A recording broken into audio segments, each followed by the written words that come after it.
Okay. Welcome everybody. Thank you for coming along. My name is Sarah Bellisario. I've got a little bit of a cough, so please forgive me if I suddenly splutter in the middle of anything. So a little bit background on me. I'm essentially working illustrator. I'm an art teacher, and I also do visiting lecturing at University of Hertfordshire. I'm currently in the third year of my doctorate. I'm a fine art doctoral student, so a lot of my work is practice-based. So I have to create a huge body of work to go alongside my thesis, which is great for me because I'm happy to put off any thesis writing to make artwork. And my subject matter is I'm looking at magical, spiritual, and faith healing objects and artifacts. I'm interested in who are our contemporary healers and who's using magical objects these days, what they're getting out of it, and sort of all about, I'm really interested in emotionally what we get out of interacting symbolically with objects. So the talk today should hopefully encompass all of those things. The talk is called Symbolic Engagement with Healing Through the Lens of the Occult, and it's an exploration of practice and healing connection through magical objects. There's lots of my artwork that appears throughout the slides.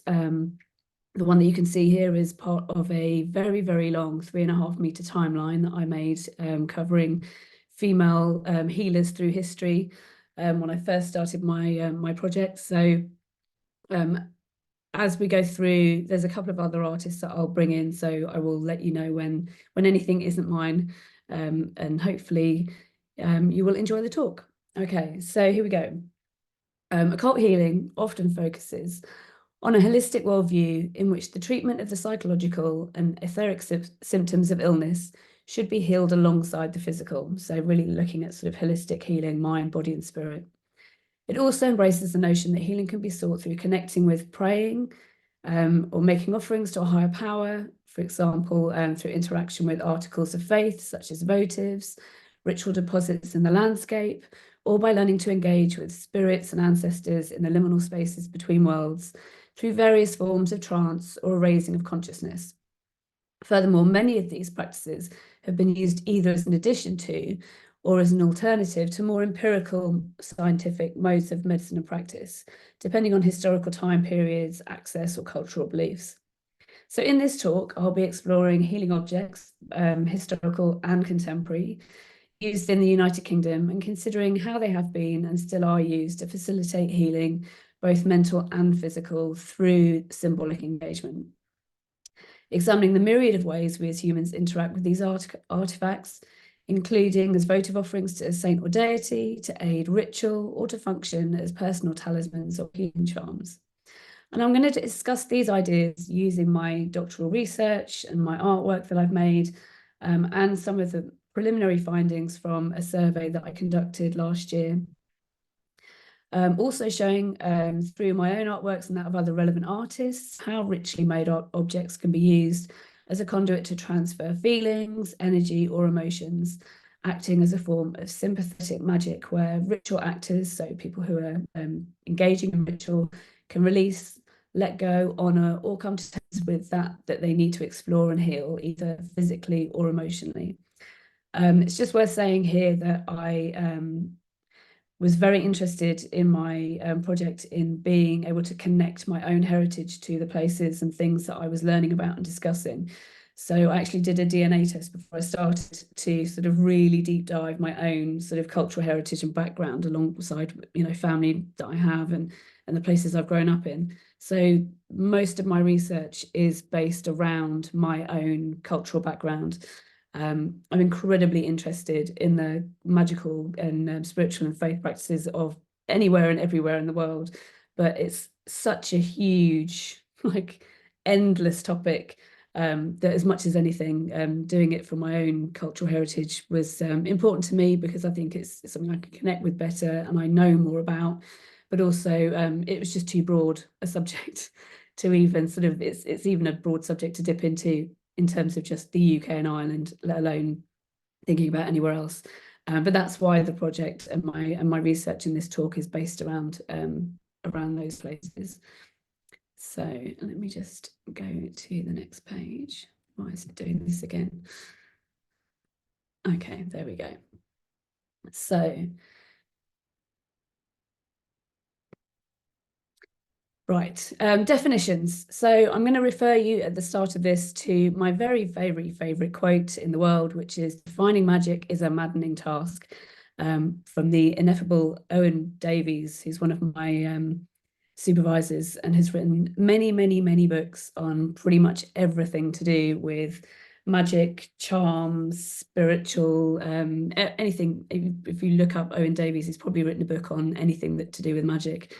But it's really important to define what I'm talking about when I'm referring to magical, faith, and spiritual. They're not actually dissimilar in where they're coming from with regards to intention as practices, but importantly, they should be defined separately. So just very briefly, magical thinking I'm going to refer to as a belief that a person's use of words, symbols, thoughts, or actions can intentionally influence the world. Faith healing, those who work with the laying on of hands and are generally associated with a particular religion or ideology. And spiritual healing, so the intentional influence of one or more persons upon a living system without using known physical means of intervention. So the ways that healers or each type of healer connects in order to perform these kind of healing they can follow a pretty similar process. They quite often include universal elements like dance, drumming, prayer, song, meditation, the use of plant medicine, trance states. If you're an artist, getting into flow, actions that allow for an altered state of mind to be entered that allows for an expanded awareness or consciousness. Common elements and recurring themes that can be found in all different types of healing are working with energy, looking for connection, working with spirit, balance, gratitude, transformation, working with community, and looking at ideas of nature and wholeness. So these sort of healing practices might also make use of objects and artifacts, often to be found in the form of things like amulets or charms or talismans. And I'll just very quickly differentiate between the three. There's not a huge difference. There's lots of, through the whole of this with magic and healing and all sorts of things, there are so many interconnected woven threads and crossovers. But just to give you a few maybe slight differences between things. So amulets are generally considered to be objects that protect people, usually from harm or illness. They can be magical or religious. They're meant to be worn and carried on a person and should be small enough to do so comfortably. So not a giant necklace made out of horseshoes or some impossible to carry kind of giant rock or boulder or whatever. Talismans are generally objects imbued with protective magical or religious powers, often used to ward off evil or illness. You can use them in the reverse to do harm. They can be portable as well or installed permanently into architecture. They can take the form of clothing, weaponry, parchment, often inscribed with sort of magical text as well. And charms, bit of a kind of, I guess, charms kind of in and out of both, and they often use as kind of overarching word to describe all sorts of amulets and talismans, but they can either be a magical spell or object that brings luck. They can also refer to an actual incantation or spell. Like I said, there are many areas of crossover within the different healing modalities that I've mentioned here. But despite these recurring themes, those who practice in different areas will feel that the definitions of what they're called from a belief or faith standpoint are really important, hence defining them for you here.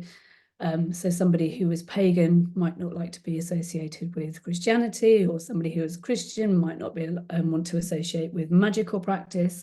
So it's important to define that there are different ways of describing these, so magical, faith, and spiritual. So if I've made a big point of pointing those out in my doctorate and my research as well.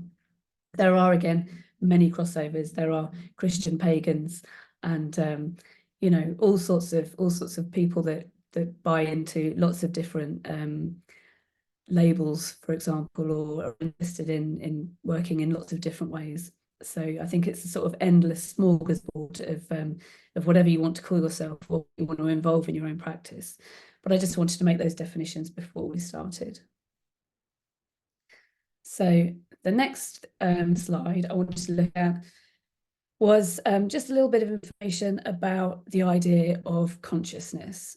So when I started my project, I was really interested in ideas around magical consciousness and how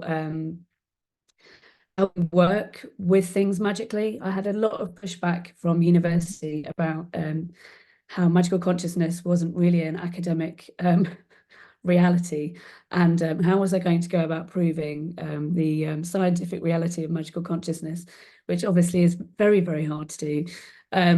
So I've had to think of ways to include ideas of consciousness academically, whilst also being open to looking at things like magical consciousness from a more holistic, sort of experience. It's worth saying now that my project is what it's called, doing under the process of what's called a heuristic inquiry, which is where, rather than looking at something, collating data and observing the phenomena that you're researching, you actually fully engage in the phenomena that you're researching. So as part of my project, I have not only met healers and practitioners, but I've experienced healings. I've created artwork as a response to healings. I've done my own magical ritual. I've created my own magical objects for the purposes of specific magical ideas. So I've actually fully immersed myself in my subject. And then I'm able to step back and look at that from a more sort of secondary outside standpoint. I've met other people. I've really fully engaged in their own practice. So I'm really interested in, although I'm going to be writing up very academically, still very much engaging with the practice from a standpoint of belief, as well as being able to look at it from a standpoint of academia. So one of the very helpful people I've come across in helping me to do this is a very fabulous man called Eugene Stabotsky. If you're into understanding the sort of where and how humans develop consciousness, then I suggest you probably enjoy his book, which is called Science and Magic in the Modern World. I've put a link to it at the bottom here. So Stabotsky supposes that consciousness is the ability to live in two realities simultaneously. So these two realities are PER and IMR. So that's perceived everyday reality and imagined magical reality. And from this kind of thought comes our means of symbolic thinking. And it also explains our ability to live in two different worlds, the real and the magical. So without consciousness, we wouldn't feel the need to connect with magical, spiritual, or religious practices. And so I thought it was really interesting to just briefly visit this notion. So the origins of our consciousness, and this is a very distilled down from a very fabulous book, sort of just a bite-sized sort of bit of it, was that according to Symbolic, would have come from humans realizing that we all die. So at some point they would have gone, I'm going to die. This is happening, this is something that happens to all of us. What does that mean? Do we go somewhere? What happens to people? So this idea would have eventually created ideas about possible afterlife and all this entails. So spirits, ancestors, a place to go when we die. Might have started us to, as humans, to start thinking about superstitions, about ways that we could maybe help to prevent ourselves from dying, or maybe ways that we could connect with spirits so they might be able to help us. And so this imagined magical reality would have existed as the belief in the invisible world of spirits. And we can see this historically in the form of ritual burial sites and the kind of grave goods that we would have found alongside ancient humans. And it's this consciousness that allows us to connect magically and holistically with healing and ideas around the occult. So if you found that interesting, do go and have a look at his very fabulous book. So what is ritual and why is it important? So healing, ritual's really important within magic and healing. And it turns up in our world in a multitude of different ways as well, from everyday small rituals, might be how you get ready in the morning, how you specifically like to make your tea, how you might saying a prayer or doing a morning affirmation. We have rituals all the time in the form of birthdays, graduations, weddings, funerals, religious and spiritual and magical ritual. Lots of famous sports people who are well known for their complex rituals that they perform during matches and games, from wearing lucky pants to the same pair of socks for the entire time that you're playing at Wimbledon. And then we obviously have rituals pertaining to mental health as well. And ritual is rooted in the everyday, but it's not an ordinary everyday action. And the way it's enacted is generally taken seriously by those participating in it. So it's something that we do. We might do it every day, but we take time out to do it properly or to do it in a certain way. And it's deep rooted in our evolutionary history. So it's almost as ancient as we are, and for good reason. So although ritual actions have no direct influence on the physical world, they can transform our inner world and play a decisive role in our lives. And we've used ritual and things like and practice and things for a multitude of ways through time, but often to try and make sense of the world we live in, or to gain control when we feel like there's nothing we can do about a situation. Performing rituals and doing rituals can make us feel a little bit more in control of sometimes uncontrollable situations that we might find ourselves, or the way that the world's playing out at a specific time. So ritual art making, I do a lot of this within my own work, and I've explored the work of a lot of other people. Ritual art making can show up in lots of different ways. And made objects and artifacts have been used in healing as a conduit to transfer feelings, energy, or emotions, and can act almost as a form of sympathetic magic, where ritual actors can release, let go, honor, or come to terms with things that they need to explore and heal. What's sympathetic magic? It's worth going into very quickly. So I'll give you one example of sympathetic magic in folk custom in the UK. So we have clootie trees or clootie wells. So back in, well, we still probably have clootie wells and clootie trees today as well, if you've come across them over. So this would have been where a person's illness or disease was symbolically transferred onto an object, such as a piece of cloth, and tied to a tree known as a rag tree near a holy healing well. Clootie actually means a strip or piece of cloth. And the idea would be that if you had an illness or something was wrong, you would rub the clootie rag onto the part of your body or that you wanted healing, or maybe touch the clootie rag to the person that needed to get better, that was unwell. And then you might dip that in the holy water of the well next to the clootie tree, and you tie the rag on the tree. And the idea was, as the rag rotted and fell apart and fell off the tree, so your illness would recede. And essentially the rag sympathetically takes on your illness. So it's a way of imbuing an object and sympathetically transferring that illness onto something else. So art objects and artifacts can be ritualized in a number of ways, like that, or from situating them in special places, or using them at specific times, invoking or imbuing them with powers, or assigning special influence or capabilities to them. And through using them to pay offerings to the gods, or repeating them, or traditionalizing them. So ritual art making and the ritual use of objects can turn up in a lot of different ways. And we'll go through a few of those throughout the talk. So I wanted to give you an example of an artist whose work brings up some of those things we've been talking about.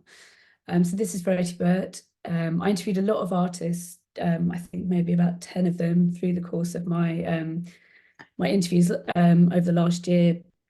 I interviewed artists and healing practitioners and academics, many of whom ended up being academics who were always who were also artists, who were also magical practitioners, or sort of various combinations of the three.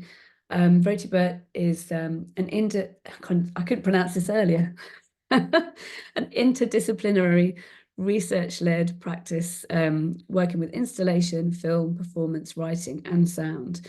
She works in lots of different community settings, and quite often takes her work out into the world using sort of pagan landscapes and natural sites.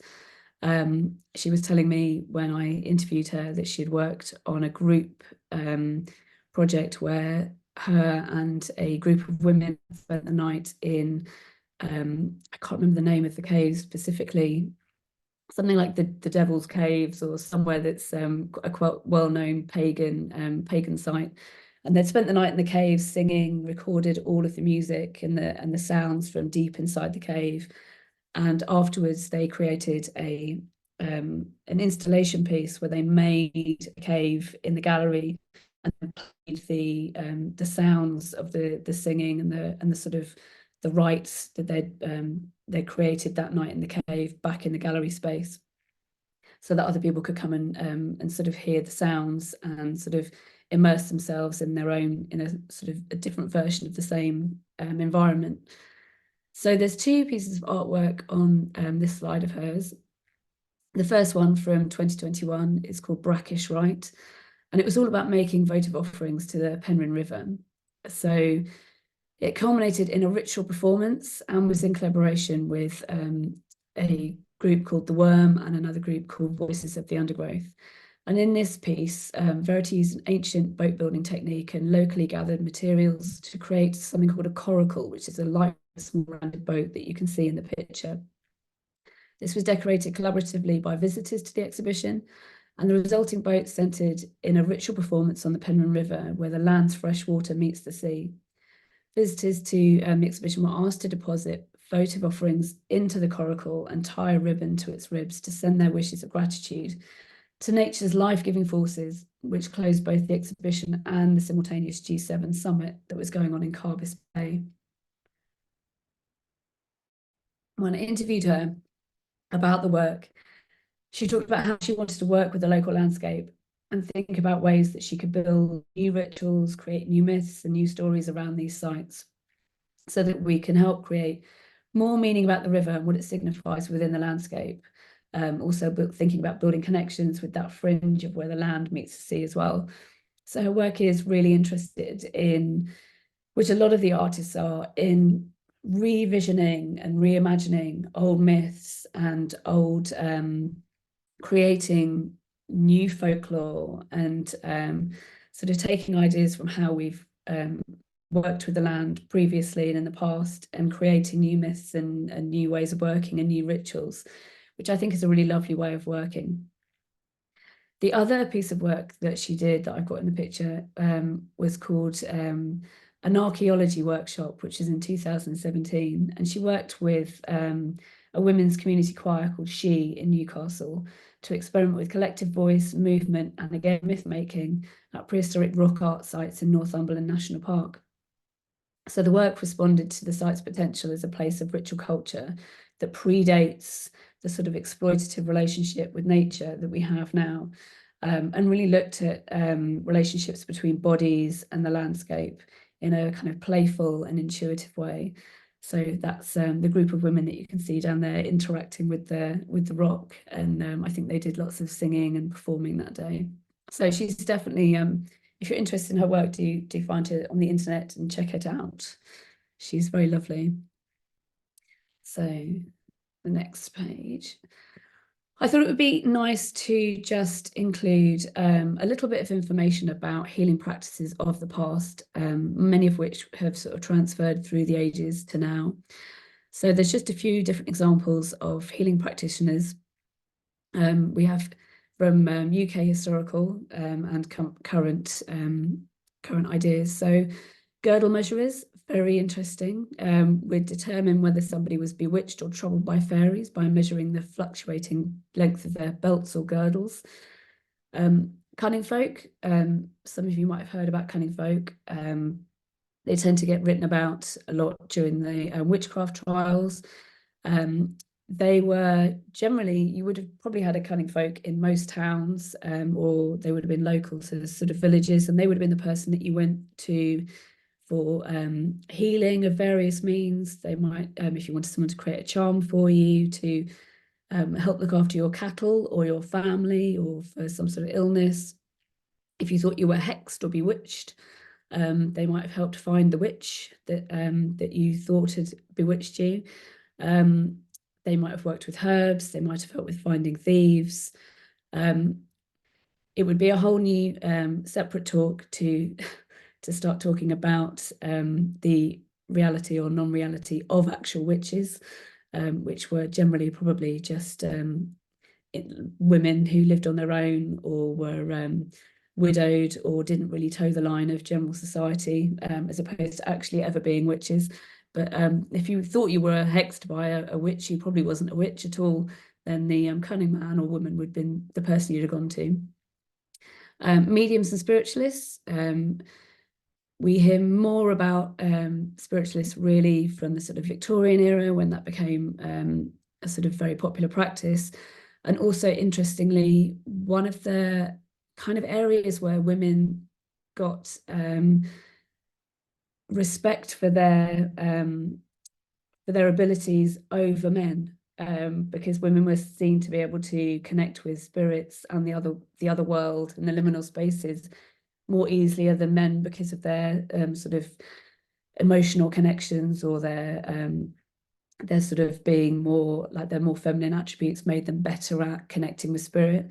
So interestingly, women was sort of, it was the one thing women were better at than men in the Victorian times, that you would get kudos for, which was kind of an interesting way to give women power and sort of I guess fame and notoriety for being really good at something in the Victorian times, when they were generally made to sort of sit at home and be quiet. So that's quite an interesting, I found that really interesting when I was reading up about it.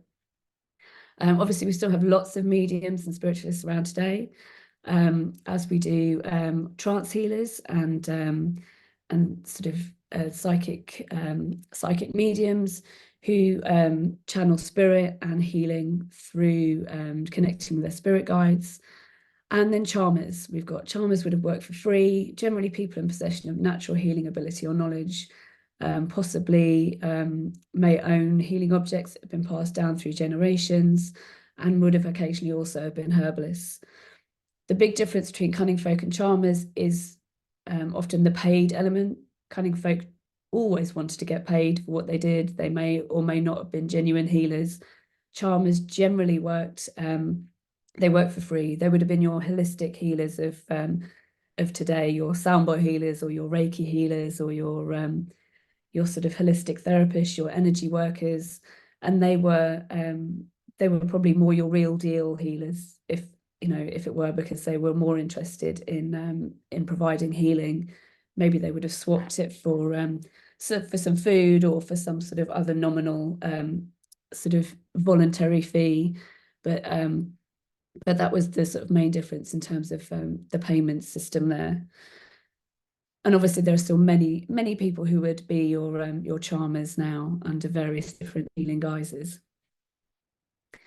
So on to some objects. So I was very lucky to go to the Pitt Rivers Museum and allowed to, I won't say manhandle their objects. I was very, very careful.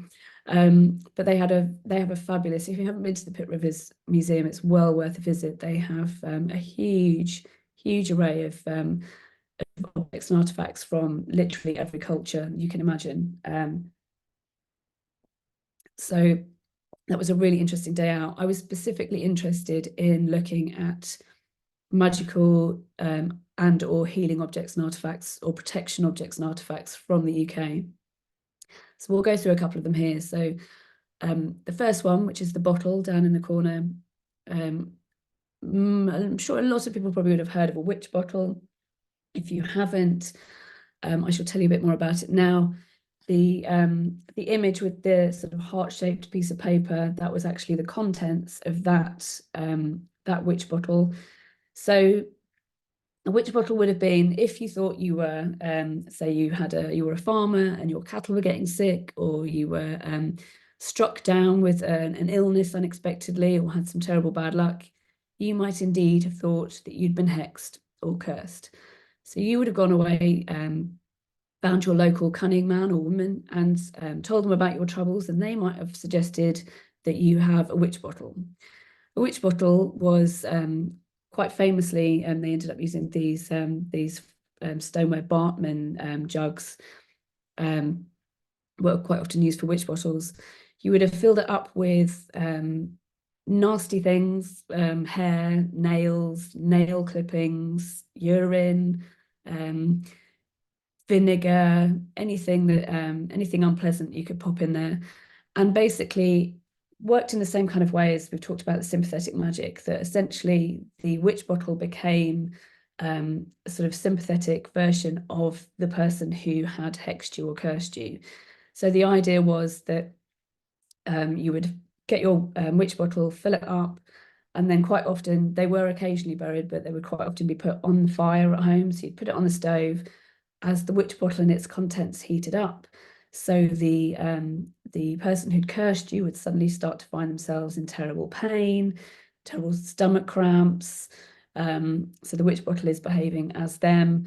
And then hopefully at some point they would realize what was going on. They would release you from your curse and unhex you. And at that point, they would be pain free. You would be unhexed and everyone's a winner. A couple of times that I've read about, this did backfire dreadfully. It was occasionally known for witch bottles to explode on the fire and kill the person who had been trying to unhex themselves, which I do find quite ironic. So yes, I don't do this at home, kids. There's a couple of other things on there. There is a fabulous sheep's heart, which I was lucky enough to handle. It was remarkably sturdy for an object that was probably a few hundred years old. This one particularly was from South Devon and would have been used for the breaking of spells. Objects like this were quite often put up chimneys or buried under sort of in doorways and under hearths for protection. Chimneys quite often used because it's an entranceway for curses or bad luck to come in and out of your house. So putting things in your entranceway would have helped to protect you. People put all sorts of stuff up their chimneys from cover your cat's ears, from desiccated cats, shoes, clothing, and there was also spaces between the chimney and the wall that were called spiritual middens, where people used to chuck all sorts of stuff down as a form of sort of protection for homes from negative energy and potential hexing and all sorts of things. The top image is a hagstone, naturally perforated stone amulet. They're quite often, again, hung on doorways to prevent from witchcraft. So getting rid of a theme here that a lot of the objects and artifacts that we used in the olden times would have been protection against people using magic against you. So the people who were using them weren't necessarily magical practitioners, but they would have had a big belief that magic had a potentially negative sort of part of, effect on their own lives. So they would have used magical objects to protect themselves. Hagstones are lovely. If you're ever going to the beach, you should spend a happy afternoon looking for a hagstone, which is a stone with a hole all the way through it. My nan used to get me to collect them in Eastbourne when I was a kid, but she had a thing where you had to spit through the hole and then throw it back in the sea, which I always found a bit disappointing because having looked for them for hours, then you had to spit through the hole and throw them back away. Always felt a bit unfair. So now I collect them. They're also with hagstones, apparently, if you have to find them yourself. They don't work if somebody gives them to you. So you have to go and find your own hagstone. And the bottom image is a magical charm in a little box. And that has a little thing of scrap paper, and I think it's maybe on animal skin. So that would have been sort of a more traditional talisman. So lots of nice examples there of magical objects that would have been used for healing and protection from sort of medieval times. So next, we're going to have a look at some different types of objects and artifacts in the form of votives. So we've looked at some examples of magical healing objects. Another type of object that people use to connect with spiritual healing, but more from a faith perspective, is the votive. So on the slide, you can see lots of examples of votives and votive offerings. They come in all shapes and sizes. They're from like dropping a penny in a wishing well as a form of votive offering. We've got an image down the bottom of a clootie tree with all the ribbons on it, often in the shape of people or specific body parts, flaming hearts, boys or girls, women or men, so that you're using your votive for very specific things. In certain cultures and countries, you can also get votives for cars, bicycles, animals, whatever it is you want to protect in your life, or whatever it is you're currently trying to manifest for yourself, be it a new car or a new bicycle or a cart or a horse or a donkey. Votives can be used for a variety of different reasons. So a votive might be obtained by somebody for the purposes of healing, recovery, protection, and they're often traditionally promised in advance to a particular saint or deity, with a vow that it will be gifted to that said saint or god at the time of someone's recovery. So if you go to Greece or Italy, if you go into most of the churches, when I was in Italy, in Rome and Naples over Christmas, every church I went into, you will find votive offerings of some form, sometimes clustered around certain saints. Quite often, there was one particular church I went into that had a saint that was supposed to be protective of very small children. So they had left huge amounts of pink and blue bows with children's pictures on all around the saint as offerings of protection. So it's still very, very widely used in the Mediterranean, and also, I mean, to be honest, in the Middle East as well, and in very widely in South America and places like Mexico. They used to be used much more in the UK, but much less so with the sort of advances of science and the sort of loss of our dual ability to sort of believe in magic and faith and science. So we don't really see them very much in this country now, unless it's sort of in the form of things like wishing wells and the odd clootie tree. But again, within the British Isles, in a pagan and Christian context, very much so in the past. So when the saint or deity would have been seen to have granted the individual healing, the votive would have been given to that saint as a fulfillment of the vow. So if you bought one for yourself, if you were pregnant, you might carry it with you through your pregnancy, and with the safe delivery of your child, you would go to your local church, to the saint you've been praying to, and you would give it to that saint as a thank you for keeping you safe during your pregnancy. So it's almost similar in a way to the way sympathetic healing magic works. So the ex voto represents the body part of the individual making the vow, and so it kind of can be seen as to the saint as a gift of the self, where the illness or the health issue is literally or figuratively transferred onto the votive object, so that kind of wish fulfillment goes through the object.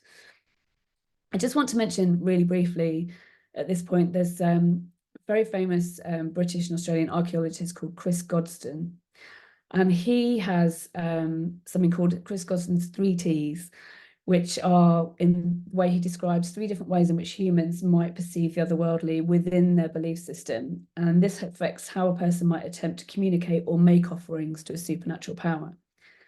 So the first one is transcendent. So a transcendent being is a celestial or astronomical magical influence on the lives of humans. So something we have no power or control of, something that's up in the universe that we that may do things in our lives that we can't control. So things like a god, for example, that we don't have any control over what they do, but we might try and connect with them through prayers or personal offerings. The second one is transformational. So this would be more of a shamanic or mediumship practice where a transformation occurs through meditation, dance, drugs, or ritual, and allows that person, that shaman, that medium, to connect with the spirit world, spirit guides or ancestors, maybe through ritual, the use of sacred objects and artifacts, movement, song, things like that. And the last way that we might interact is transactional. So a transaction through an offering or prayer in which we hope that our transaction with that god or deity or spirit might have a desired effect for us. So it might be an offering to ancestors or a particular god or goddess, giving a votive offering to a saint, the idea that you're giving them something and through that offering, you'll get something back. So transcendent, transformational, and transactional. Quite interesting in the ways that that we sort of look at the ways we interact or might hope to sort of connect with spirit world. So the next slide is a very fabulous artist who is also really lucky to interview, called Becky Brewis. And I wanted to bring her in because she's done a couple of projects where she's worked with ideas around community, bringing in themes like Clutie trees and votives. So she explores ideas around folklore.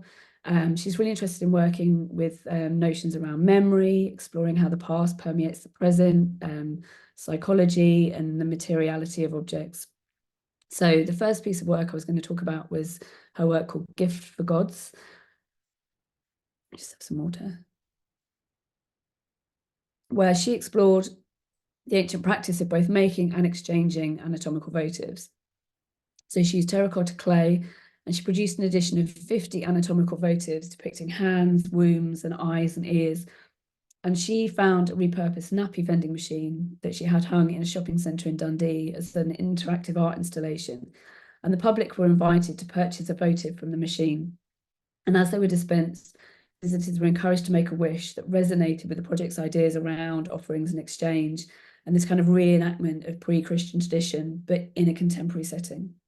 And I think, again, similar to Verity Burt, that idea of bringing old ideas into a contemporary setting and introducing new communities and new sort of social environments to those old ideas in ways that they can then use really personally.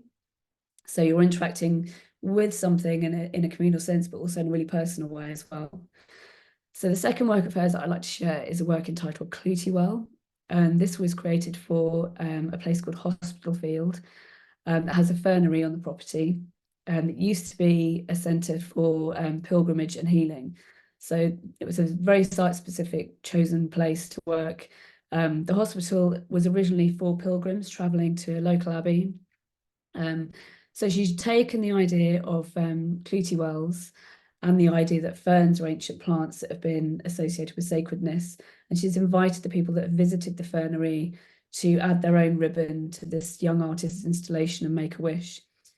And I thought it was really nice to show how modern artists are using ideas around old magical practice and traditions like votives and Clutie wells to connect with their local communities with a view to explore ideas around healing within local social environments, which is what I'm kind of interested in doing ultimately with my work. When I have my big exhibition at the end of my project, I would like to see, because I've created so much work with a kind of really emotive heart, my own healing journey at the core of all my own making, that the idea is that hopefully when people interact with your work that you've made with a healing intention for yourself, that the future audience will then get a similar healing response to the work that you've made. So you're essentially passing on those healing intentions to the people who then view the work.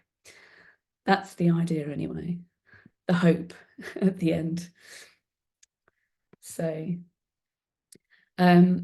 just wanted to show you a couple of questions that I asked in my survey, just because I was really interested in finding out. I interviewed lots of practitioners, working practitioners and healers and artists, but I also wanted to find out who else in the world, in the UK and Ireland, were using magical objects in their everyday life, in everyday ritual and practice, and why and what they were getting out of it.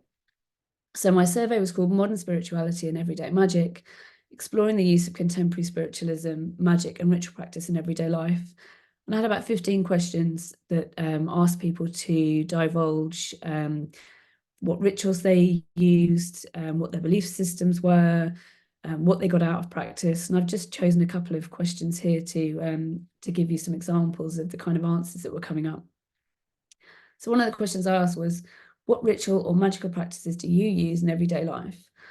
And I got lots of, I gave some options to look at, from meditation candles, working with phases, ritual objects. And you can see in the bars some of the amounts of numbers of people who responded to some of those. So lots of people doing meditation every day, working with candles and crystals and tarot.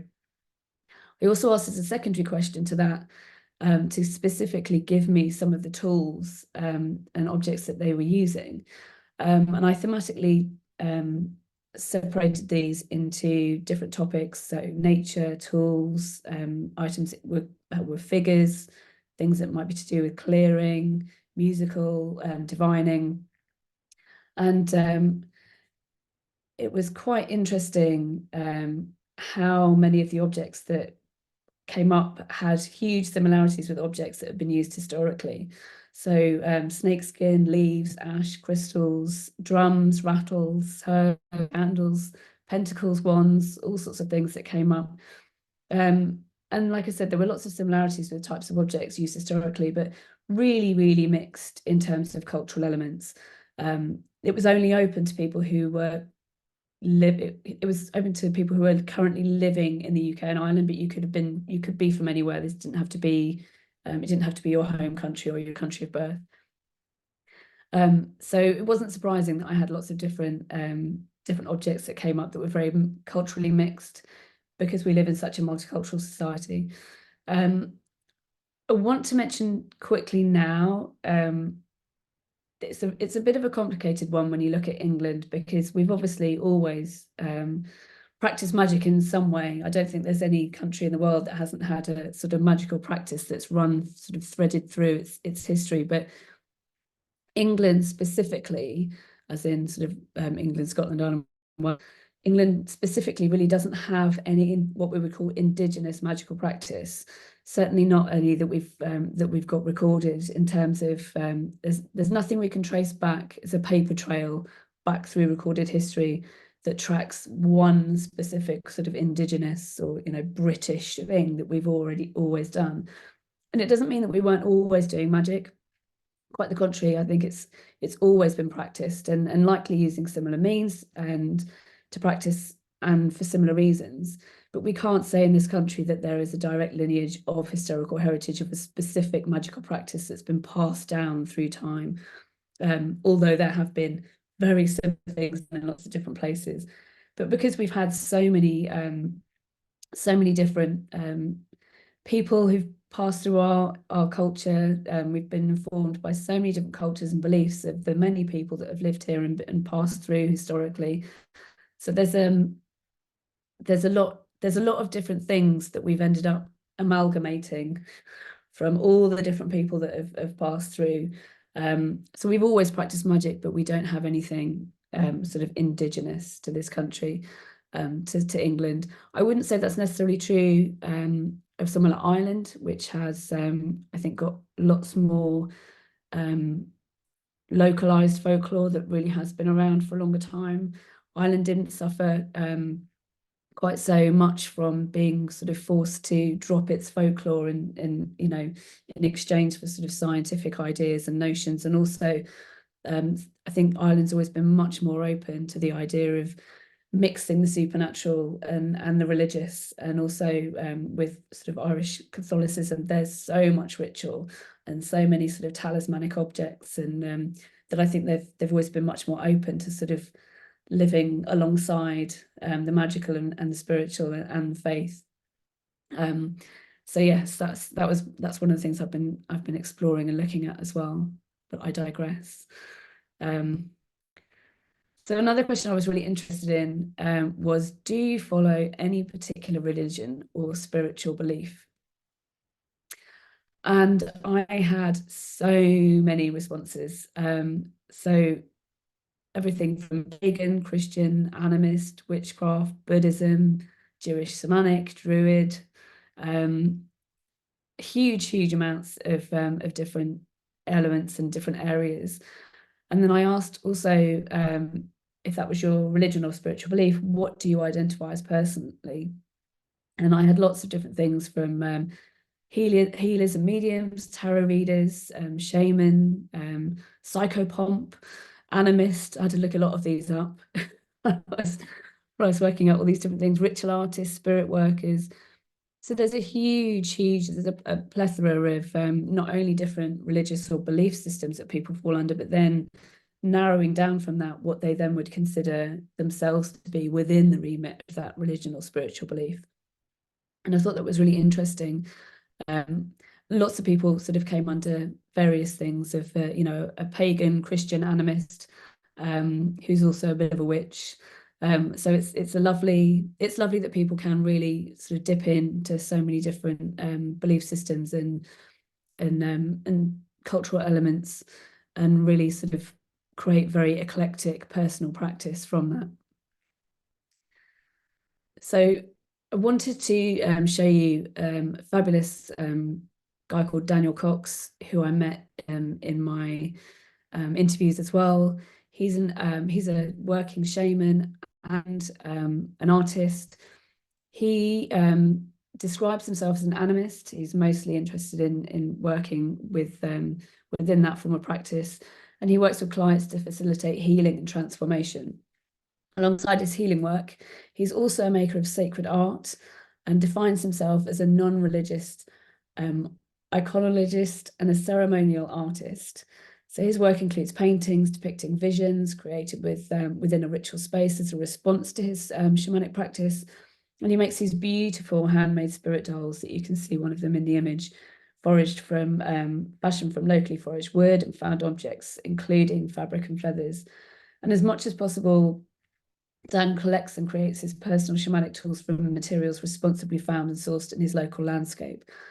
As his practice has gone along, he was originally trained by shaman in South America, but the more he's worked in that space, the more he's felt that he wanted to, I guess, transform and sort of his work into something that is much more linked to his own local landscape, to his own local community and the sort of space that he lives within. So if anybody wants to find out a bit more about him afterwards, please let me know. So the most interesting bit for me was finding out what people use ritual practice for, because at the crux of my project, I'm really interested in people's connection with objects, what people are getting out of that connection, why people feel the need to connect symbolically with objects and artifacts, and really how we can use that connection to healing for ourselves and for others through that. So overwhelmingly, the people who responded to the survey said that they got the most things they got out of ritual practice were for their mental health, for balance and grounding and healing and connection. Some people were looking for sort of power and spell casting and things like that, but overwhelmingly it seemed to me that people were getting something much more personal out of it. Again, I asked them to narrow that down a little bit. So we had things from general curiosity to serving God, heart alignment, spiritual development, transformation, protection of others, reflective practice. And I thought it was really lovely that that's what people were generally looking for when they were working with objects and artifacts. So it started to become apparent from the survey that regardless of belief and personal identification, the overwhelming reason for observing ritual practice seems to be for positive personal healing, connection, growth, protection. And I don't think it's vastly dissimilar from what our historical forebears were looking for when they were sort of asking people to create objects and artifacts for them, for healing intention, for protection of family, and things like that. And there's a great book called Human Universals, where Donald Brown talks about the idea of a universal people. So what do all people, all societies, all cultures, and all languages have in common? So he looks at things like language, cooking, kinship, music, dancing, art, and other forms of human expression, as well as sort of ceremonial acts to do with marriage, childbirth customs, burials, and so on and so forth.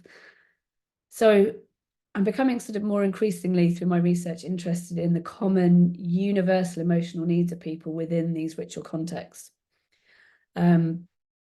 And I'm trying to come up with a word that recognizes the common emotional needs of people, but isn't as wide ranging as sort of universal emotions. Because I can think sometimes the word universal can be problematic in terms of sometimes culturally, it's a sort of, and colonially is sort of who's universal and, who's making these decisions about what people do and how they're the same or different. But also I don't feel as often that universals is, wanted to find something that was a bit more deeply connected to emotions. So I'm playing around with a word called humanist, which I'm sort of bringing slowly into some of my talks to sort of see how people respond to it. And my idea about the word humanist is the idea that it pertains to the ubiquitous emotional needs and desires of humans, both local and personal, as well as universal. So it's something I'm working on as a definition, but I'm trying to sum up something that really is this, explains something about the commonality of human emotional needs that I'm trying to explore. And what might compel us in all cultures and across time to seek out ritual, magic, faith, and spirituality as a means to connect and heal, both in a personal and in a communal sense. So these are some of the people that I've mentioned over the course of the talk, some of the books that I've explored.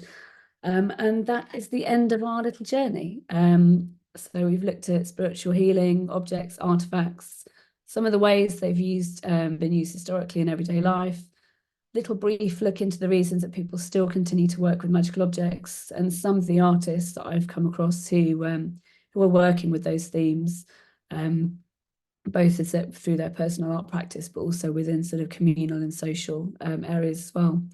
So I hope you've enjoyed the presentation, and thank you very much for having me. And yep, that's it. Thank you.